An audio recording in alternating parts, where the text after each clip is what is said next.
Good morning, students. Before we begin with the new lesson, let me remind you that you need to complete your English notebooks. Keep them up to date. Hope you all have finished the exercises of Somebody's Mother poem. Unit 2, 2.4, The Fall of Troy. Let us begin this lesson with a beautiful thought. All war is the symptom of man's failure as a thinking animal.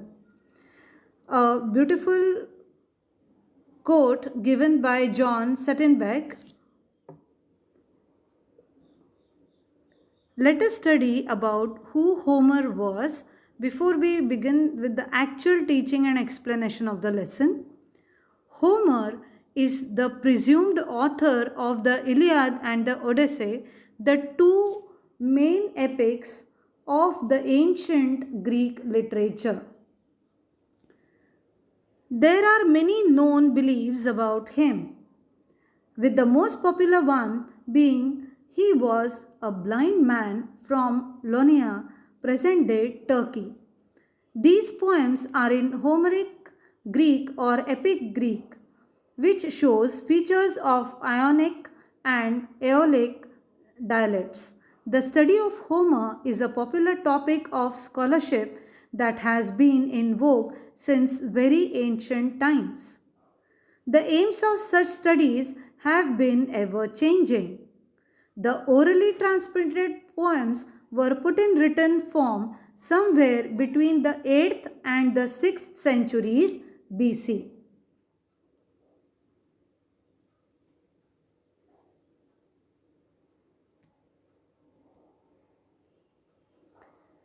Let us start with the warming up activity.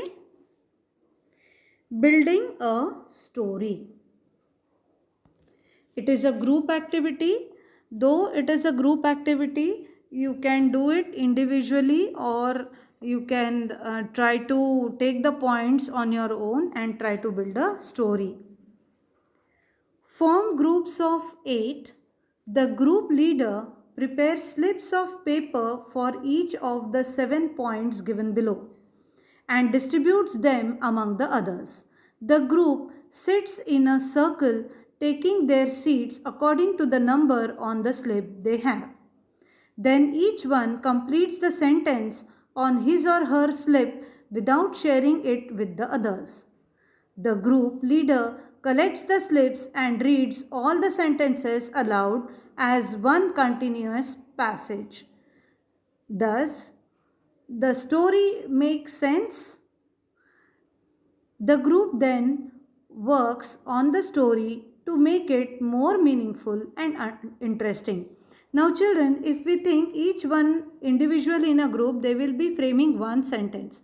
It may happen that one sequence or one sentence do not match with the other. The group has to work and create such a story that is meaningful, and if it has a moral, that is the cherry on the cake.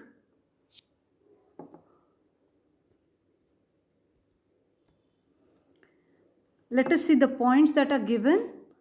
First one, once there was a. You have to complete this statement. Second, who lived in a. Third, he or she ate. She or he went. Fifth point, there she or he saw. She or he was. That is why. Now these points are given. You have to frame your own sentences. For example, we can say, once there was a small little girl who lived in a jungle. She ate fruits that grew in the forest. She went roaming around the hills and the rivers nearby. There she saw a tiger.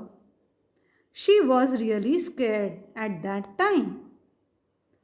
That is why she thought of moving away from that place. Now, children, like this you can frame your own sentences, create your stories.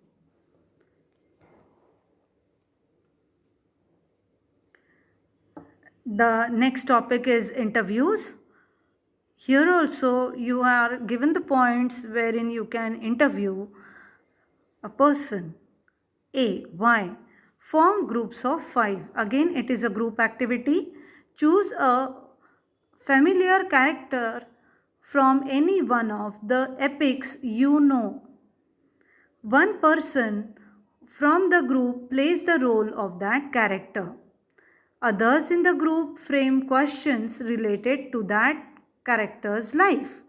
The condition is that all the questions should begin with why. They interview the character using these why questions. Practice and present the interview in the classroom. Now, children, with this activity, you will understand and you will learn how to frame questions that begin with the question word why. Next is how. Follow the above procedure. Now all questions should begin with how. Here also you will learn how to frame questions beginning with how. Prepare a short script of your interviews. Children, you please try to do this activity on your own at home so that you learn how to frame questions using question words why and how respectively.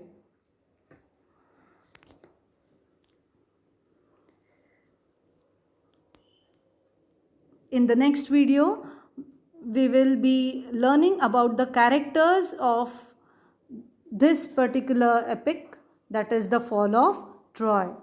Thank you.